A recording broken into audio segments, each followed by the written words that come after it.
I have to get out, even though me and Miss Africa got into it. We got into it this morning.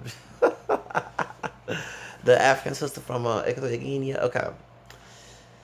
And I had to show her, no, you can disrespect me, okay? You know, we got into it early. But anyway, I like her video. Even though I'm not kissing butt, it is that still, you know, something you want to agree with on things you don't want to cause no beef with. You know, that's how I am. Now, if you start some shit, it can be some beef. So she did a video about the Dominican Republic being people who Dominicans who say they're not black. Okay, and I'm glad she did her history research. Trujillo, Rafa Trujillo was, and this is what Antonio Batista, another YouTuber, admires. He was an anti-black, mulatto, or either Afro-Mestizo, because Tajinos, Native Americans were not all killed. Okay, they mixed with the Native and mixed with white and black population in the Dominican Republic. A lot of folks need to stop ignoring that. Okay, and he was a mixture of Haitian and Dominican nationality. Okay, but he had an issue. He was a white supremacist, even though he was mixed.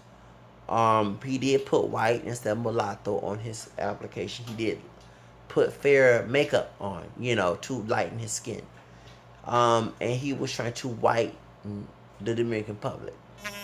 And this is in the early 1900s. And I do believe, I'm sorry to say this, that Jose Vasconcelos, the Mexican cocoa white Creole, Spaniard Creole man who made La Raza Cosmica, means a cosmic race essay, where this would cause Mexico to deny its black roots. Okay, that's why, and they were, and during that time, and not just in Cuba, also Mexico and other Latin, Cuba, even Brazil, they start to bring more Europeans in the early 1900s, and it was to whiten the European, whiten the mixed population. They were mixed with Native and European and Black. And that's what the idea Mejorar Raza comes from, to whiten. And actually, that's true because most of my Mexican American or either immigrant classmates, if we saw them, and I never forget, they're very light.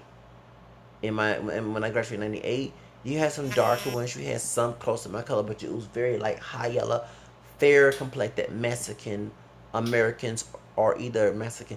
And you can tell, since this is the 1990s, this is the last century, last decade of that century.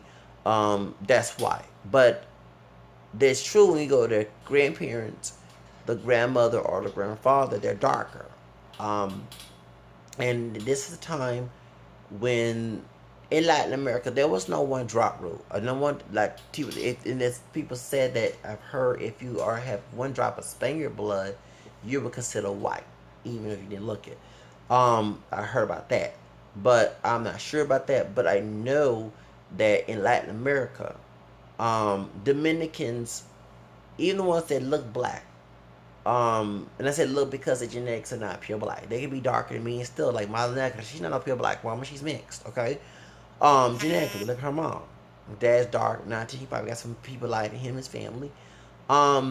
Because the whitening of the population. Trujillo did a big number on Dominicans. If you went around saying you're black, you got killed.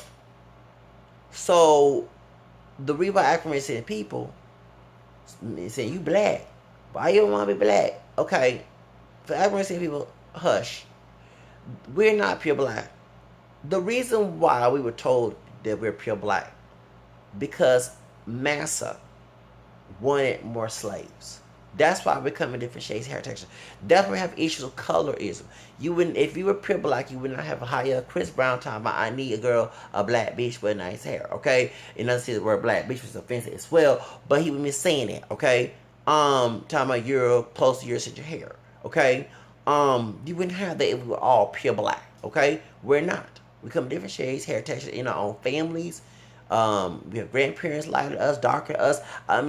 We have cousins, because we're mixed with black, white, and American descent. The reason why you were, and I say you, I identify as multiracial, but those who so profound to defend the one drop rule, because Massa didn't want his secret come out that he was a rapist. Massa wanted more slaves. Okay? When he raped those black women on the plantation, or if he had, because there was people who could willfully participate, who had to have sex with the white men, okay. And I mean, I'm glad Angel Maris Jordan talked about the mammy. The ancient mama was not only rude and cruel to the men, being emasculating when they, but she trained her daughters and the other women to go up to be master slaves, sex slaves, okay. And she also too was smiling because she was in her place, and she was, getting breast milk to the white children. She treated the white children better than she treated her own kids, okay. And this is where we come from, whipping kids and beating kids. Come from the idea, of course, they white folks in the South beat their children, but when it comes to our people, we think that's normal. It's not. No, they distort the Bible. They did, because the idea to twist the Bible and saying that we deserve to get beaten, mistreated, was saying that we're not human due to our black DNA. Do you understand? So what happened is, we are mixed with black women in America. White men didn't want us to have the same status as they, because we did have white DNA. They would make us free. They would make us just as free and have the same privilege. Here we go, white privilege, as they have. But they didn't want that, so they said you have black DNA. You're black. Stay back. Okay. That's what they said. So understand. So Hispanics, here we come, Hispanics, Dominicans, Mexicans, who were the first Hispanics, okay, from Latin America. Okay, of course. Bringers were first here. We don't talk about mixed race. They, or we can say us Creoles too, but particularly known because we was Spanish mixed as well, was us French and the name American Black. But when it comes to Latin America, Hispanics, Mexicans, okay, many of them was wise to that one drop rule, okay. So not only getting trash for being brown, even put white on the application to make the American citizen with the Tree Guadalupe Hidalgo bill, but point is, you already been trashed for being brown, name American name. Okay, you mentioned you got black DNA. It's gonna be worse. And so you see why George Lopez said, "Don't be no black, don't date a black person." Okay, he has black DNA in him to the DNA test. When Mariah Carey ran the DNA test, many Latinos, not just the Mexicans, the Puerto Ricans too. Up north, many Puerto Ricans was high. If they had a black-looking grandma or grandpa, they high. The black on the cloud. You know what I'm saying? They were doing all that too. And you had, like, when you watch Nikki Cruz, is it Nikki Cruz, the Hispanic evangelist, black, I mean the Protestant evangelist. He was a gang member that played in Eric Estrada from Chips played him in the movie. The Hispanic and white people, Puerto Ricans, okay, were beefing with African people in that movie. You know what I'm saying? So. Yeah, it was like the you have the Aryan Brotherhood and the Mexican Mafia. You know what I'm saying? In California, here in New York, you had Puerto Ricans and white. It wasn't no Jets and what's that movie? What's that? So Jets and the other in the Sharks situation, it happened there too. But in that movie with Nikki Cruz, when the white preacher and give his life to Christ with evidence other stuff, and his dad was in the Santeria. I heard about Nikki Cruz's testimony story. I'm not a big fan of Protestant, but I remember he came to Houston in 2001, and he had a bunch of Hispanic dancers come Mexican American, and they was knocking on our doors trying to go to Lakewood Church for his testimony thing. I'll never forget that they was knocking on our doors. It was a big old party that came out like a lot of neighborhoods in Houston. And this was, I was, very big in my Catholic religion, and I didn't want to hear anything Protestant, after dealing with anti-Catholicism, in those days, in the late 90s. But point is, I never forget they came, remember, because some Hispanic folks came for some Nikki Cruz. I said, oh Lord, tell me I'm not going. Okay, if you're trying to recruit and convert, alright, I'm not trying to get no debate, no Bible debate, whatever. Anyway, so let's get to the subject.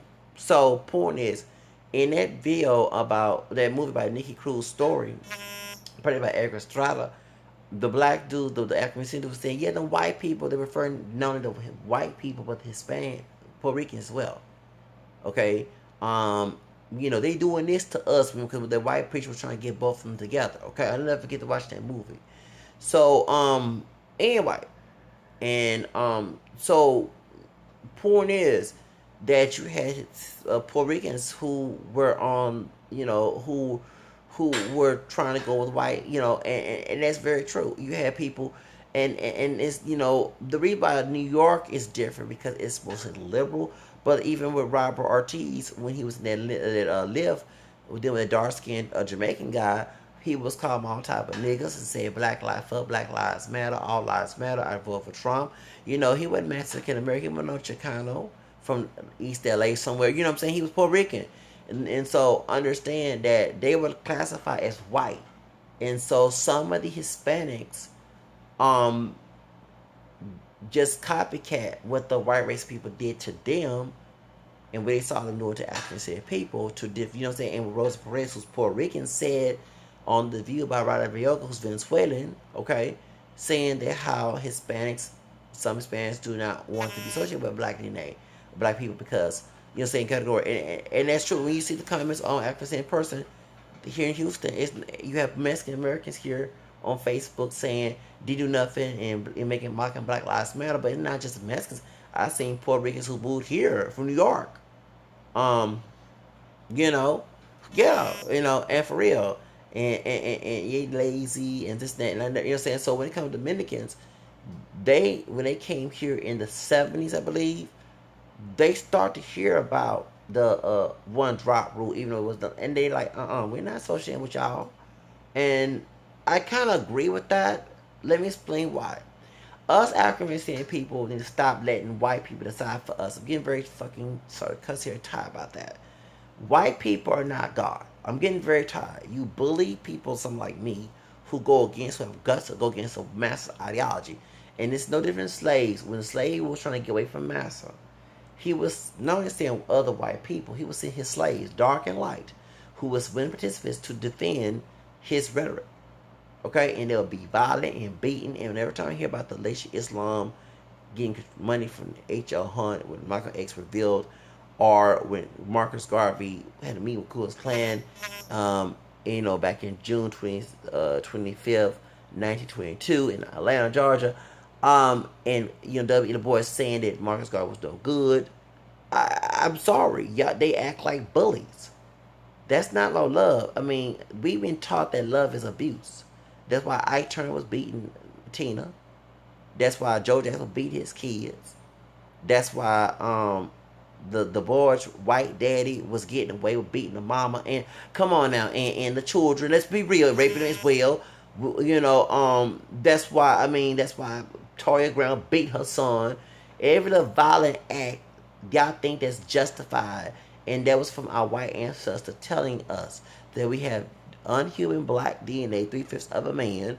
We deserve to get treated like trash. That's why Samuel Cartwright, the one who did the gynecology, that the picture, you know, his statue at Central Park, where they mutilate sisters, okay, because they felt it was not human, okay, and do you understand? And mutilate them in a vagina.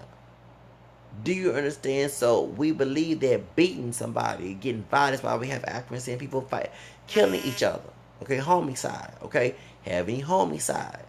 That's why we think it's okay, because we've been taught that violence justify us to get us, you know, because we're not human. We are human, but that's what we were told. So when you're trying to preach your message, you come out violent, intimidating. That's how I know it. Never take you seriously. I know it. Like Jesus said, know you by your fruit. Well, I didn't mean it. Wait, well, then change it then. Change your attitude. Don't you know what I'm saying? So, understand when the other groups see this mess. That's why some Dominicans like, man, I don't fuck with them black people. Look how they act towards each other. Look how, and because many our people internalize the functional behavior that came from our white ancestors, that were documented through our ancestors were black, then they mixed it in pure and dark and light, whatever, that's something normal. That's the reason why, and it's very true. When I have dealt with cases, and I can't discuss two matter of cases of fighting for my rights when it comes to discrimination. I'm not gonna say what companies involved. I know I got spies on my channel, so they're not gonna be named. But when I dealt with the mediators of that, and they were acting saying, some of them, and I can't discuss the company's names forever, they were complacent.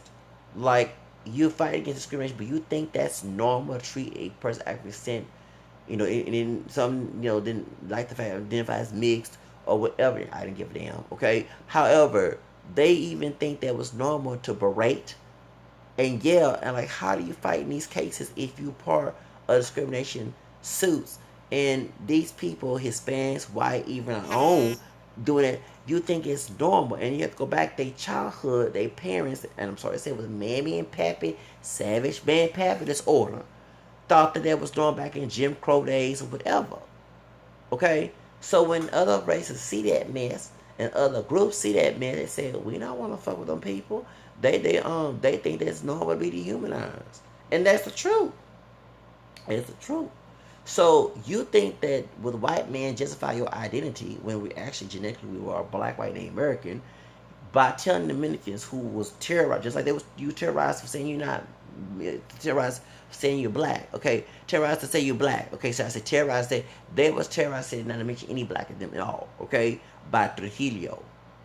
You be around say you black if my negra was there. Okay, calling herself La Negra, there'll been a horror. Okay, do you understand amongst the Trujillo? So do you understand? And because they saw, as when you hear Antonio Batista speak on the matters of what's white European and what's black, he's speaking from a eugenics tongue.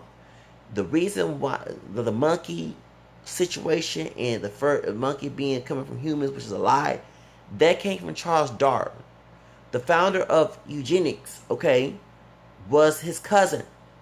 That's why Planned Parenthood, Margaret Sackner, she said feeble-minded. And let me say, I'm not agreeing with her saying feeble-minded, but some of African people allow yourself to be feeble-minded when it comes to these issues, which is that you go along with, you internalize the oppression. You know what I'm saying? And think it's normal. And it's not normal. Okay? It's not normal.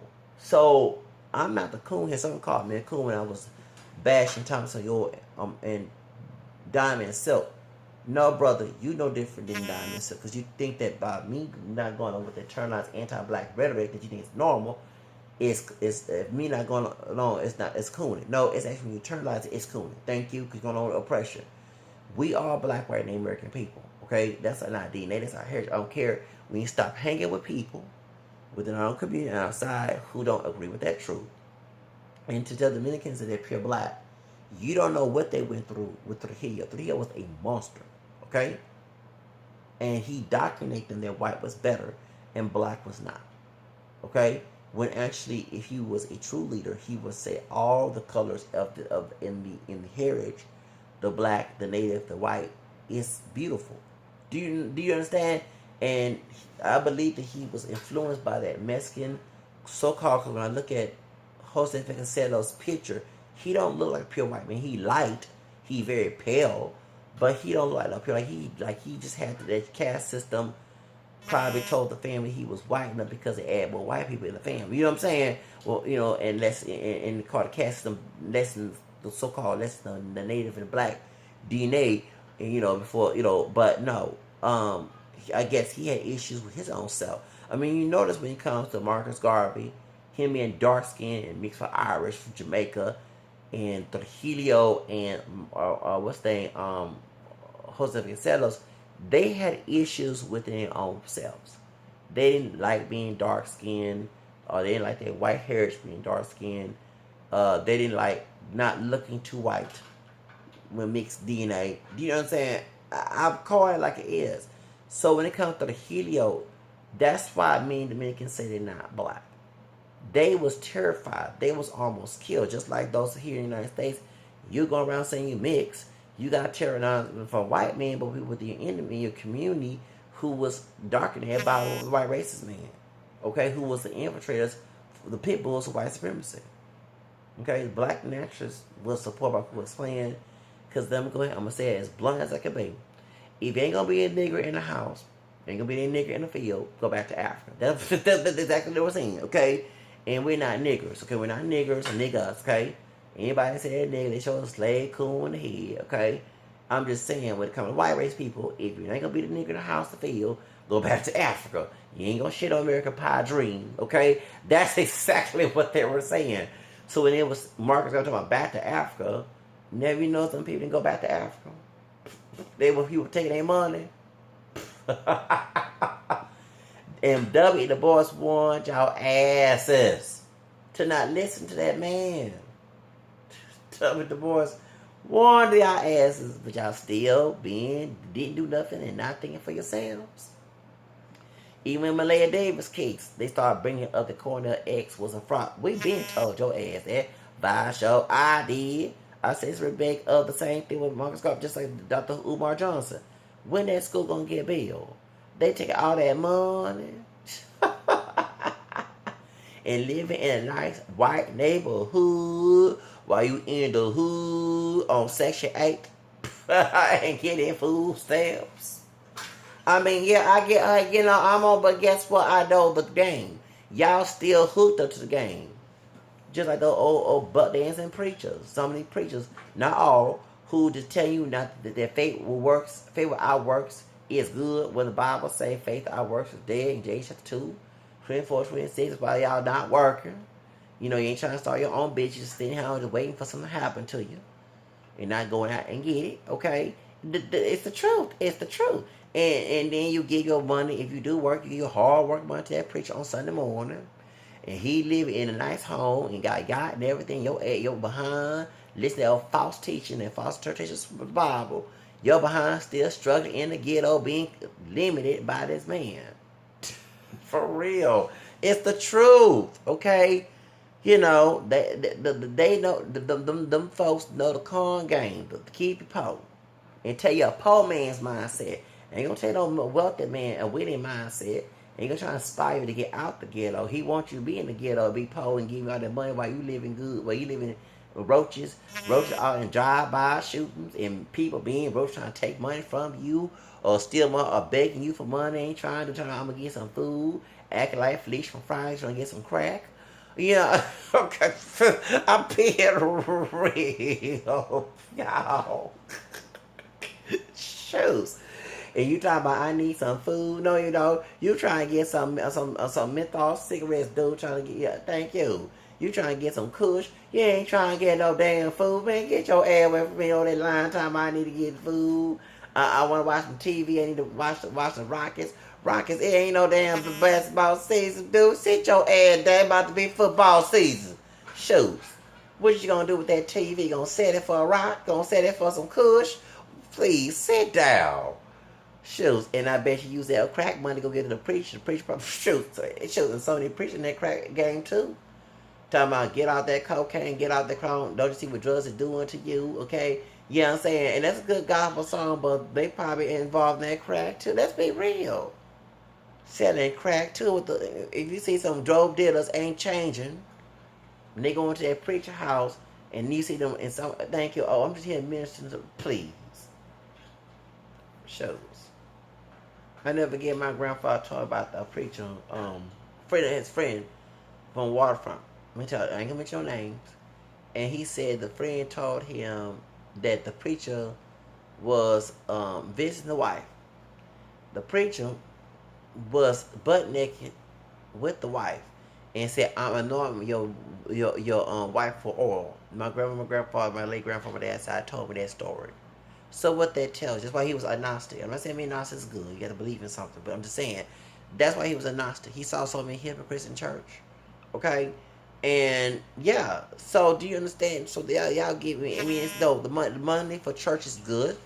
Because it's, it's for ministry and everything else. However, and yes, a preacher should be paid because it's a job. But to get overbearing, like going overboard, that money and not use that money for the people to get out, pay their rent. You know what I'm saying? And pay their rent if they can't pay their rent, their light bill. You ain't doing none of charity work with that money. You know what I'm saying? And you living good and nice suits and nice clothes and all the other stuff. And you tell your congregation to stay not work. No, for real. To my Hispanic, look, I'm letting you know. This goes on after security. And I work with, remember, I'm not Protestant.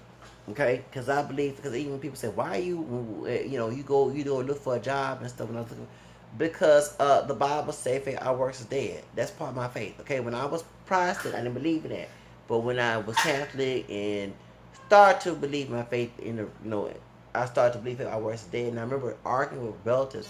They were talking about, well, God will give you something. No, you got to go out and get it, and then God will give you. So you know what I'm saying?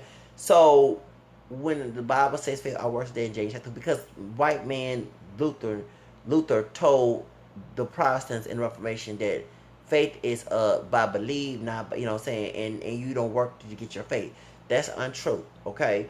So the white people who Protestant came here stole the neighbor. Yeah, they believe because they came and stole the Americans and made slaves out of Africa. Yeah, of course they're gonna believe it. And also believe you predestined to make it, and that's a false, John Calvin ideology. Okay. So when it comes to saying people who don't, who are many of them who are Protestant, who left the Catholic Church, because there are those who are Catholic, who left the Catholic Church become Protestant, or they are Protestant, they don't realize active faith is worth it, okay? And it's in the Bible. If you don't go after what you want in life, you're not gonna make it. You're not promised anything. And some of the African people believe it, and it's when this is a time never forget. During the 90s, when people actually was working, I never forget there were people when my preacher say don't go out and get it, wasn't made for me. Like, how did he knows that? He not God. Only God knows his thoughts. Just making their own interpretation of scripture. Creating this heresy. And, and yeah, so when I go out and get stuff, like being a hot sun, to go out, if I really want something to go, being in the cold, being in the rain, trying to get what I want, that's dedication. And and people laughed at me when I was trying to get it, but at least I was trying to get it because I had the guts to go get it. I may not have a car get it, but at least that's called hard work and dedication. And I never forget when I was somewhere, looking for a job and stuff. They said, "Dang, you always keep trying to look for a job." Yeah, and why are these people not trying? Because they not trying to do anything. They've been told that faith, and they told faith is just ask and God will give you. Of course, as you receive. But if you're not trying to get to why you're trying to receive, you ain't gonna get it. Do you understand? So they believe that God just gonna dump some money, and that can happen. No, I'm not gonna doubt God, but if you're not sitting on your behind, you sitting on your behind not doing anything. Just like I said, I made the YouTube videos. I might cuss forever. But that's clout. Not clout in just to steal someone's work and anything or trying to get some attention. But these I'm trying to, because they let you know I will make it in the industry. I will. You make your own opportunity. And this YouTube is getting me platform and people hear me all over the globe and stuff. That's going to give me revenue. It's going to give me money. I'm going to get that Cardi B fame, okay? You know what I'm saying? But, so understand they don't get it. They don't get it. They do things you're afraid to do. You gotta face your fear. Go against. You know what I'm saying? That's what you have. You can't sit here and just be scared and afraid people gonna say something. Your so-called friend ain't paying your bills, and if they are paying bills, they can't control you. Ain't paying bills to have your independence. Understand that they trying to exploit you by giving you something and keep it under control, like a slave on a plantation getting good food, but still controlled by their master. So do you understand that that's the difference between me and them? I'm never forget arguing with people who are Protestant, who I can say light, dark, whatever, former Catholics, whatever, who left. They will try to tell me, and I'm letting them know, like in the Bible, it tells you that faith our works is dead. That's why you know what I'm saying. And then and I never forget, even when I was on a job at Enron, it was a high-yellow sister, Creole sister. She a Protestant. She had long dresses. And last time she had cut her hair, but she was some church. They told her to cut her hair. She had long, so-called nice hair. What Chris Brown said. We was in Enron. She was always tired. Like, and I don't get tired, but she wasn't trying to do anything about it. She had a victim mentality. And this was trying to go to job corps. Never forget this. So, a Spanish woman, Mexican woman from Mexico, she was our supervisor. And her and that sister did not get along. The Spanish one, we got along. Big time. So she told behind closed the Spanish woman, and I ain't go back and tell her because one thing while we was building stuff, and I was high on that ginseng, and using my ginkgo biloba, you know what I'm saying, using them herbal and getting high on that caffeine, doing my work, you know what I'm saying, at the file room and in room before they got closed down, being fraud, okay, back in 2001. While I waiting that bald head helper to take me to the job corps when she didn't, I had to go, y'all know about the bald head helper. Anyway, point is, so anyway, what happened is, 9/11, before Leah died and everything else, before 9/11, this is summer 2001, before I turned 22 years old. 21 years old, and the sister tried brainwashed me, and when I started telling her some Bible verse like Proverbs 9, I don't know about that verse yet, but 2 Peter chapter 1, verse 20, 21, and by personal interpretation, the source of scripture, and everything else, and I thought, oh, she shut up then. She did not know, the word, you know what I'm saying? She thought I was an ignorant Catholic or something like that. She didn't know, I don't think she knew I was Catholic. So she was always tired, complaining. It's too heavy. It's this and that. Oh, I'm tired. This and that. And so old school sister. And then, so she's trying to break. Cause she wasn't used to adult minded young men. Okay. She used to an immature young man at 21 years old. Okay, so remember, I always want to be grown. Okay, I hated being a child. Okay, so what happened is when she walked out, the Spanish woman said, "You were good." She said, "This woman here complain a lot." I said, "Yeah." I said, "Because let me be religious." I said, "Let me ask you." I said, "Are you okay?" She had to fast. No, I'm not. I said, "I'm not anti-Protestant. Anti-Protestant. I'm Catholic too." I said, "You know, because no offense, she believed faith with works. Faith without works. We believe faith with works. Because remember the Bible says, St. James said that faith without works. Then she said, "You sure right." Yeah, we both said to say together. Do you understand? And that's how I know the work ethic. And so, because this woman not lying, and she was Creole, I'm assuming that she was an ex-Catholic Protestant, some evil jump, and she was always complaining. And older than I am, oh, this box too heavy. And I remember the temp agent contacted me. He comes back, he can come over, and I came in there and I worked my tail off. I got high on that caffeine, and I took my ginseng and biloba, and I started working. And you know what I'm saying? I'm doing good. And they like, "We like you working here." You know what I'm saying? Enron. But this sister here, this whole high yellow sister with long hair, nice hair with Chris Brown say. You know what I'm saying? She was lazy. I'm not, she fit into the lazy slave mentality. Yeah, I had a free mentality, the runaway slave. She was a lazy house slave and field slave. She was a high yellow version and trying to berate me, emasculate me like the Winlich letter, and I came to years, and she was intimidated by me when I started quoting them scriptures against her interpretation. And like I said, when the Hispanic lady came in, she told me she wouldn't let enough gossip, and I ain't go back and tell her. Me and her and me and Hispanic were cool. That's my Latina sister. We both sat together. And we said, yeah. I said, yeah. I said, she late because every time she, "Oh, can you help me with this? Oh, I'm too tired." It was like, and then when she saw, it's been like she was kind of sometimes she wasn't mean to me, but she was stressed out, and the sister was like, "Look at me crazy." I'm like, "No, sister, she mad at you." You know what I'm saying? Don't get looking at me. Don't try to get me involved in that old cotton picking, start picking fight. You know what I'm saying? She mad at you because you over here. Ugh, I'm tired. Ooh, I'm this. Ooh, but she was all tired to debate and talk about scripture now. Okay? You know what I'm saying? Trying to manipulate and control, trying to act like Jim Jones. And I bet if Jim Jones was alive, this sister would probably drink that old nasty poison Kool-Aid in South America. Trying to get me to drink it. Okay? And I said, well, say no. And try to put her hand like she want to hit me. You better not hit me. You better not hit me now. I would defend myself. I ain't trying. Okay, now. But anyway, yeah, trying to act like some Toya Graham, okay? But yeah, I see that's what it is. It's a belief system that acting. They're like, "Dang, you work hard. You just," yeah, the hardest work. I mean, you know what I'm saying? For real, because I'm all about my money. First off, I see myself as a boss, okay? Yes, as a boss, and they give me rules, but I'm a follow rules, okay? I got bills to pay. If I had Trump money, I wouldn't care about following no rules because I have $1 billion in the bank. Go ahead and find me, okay? You know, but I gotta eat. I gotta take care of my money, like the Dominicans, the money, like Carly Beans and Dominican. You know what I'm saying? You know what I'm saying? It's motivate trying to get that money, get that dollar. I'm not trying to sit on no behind. You know what I'm saying?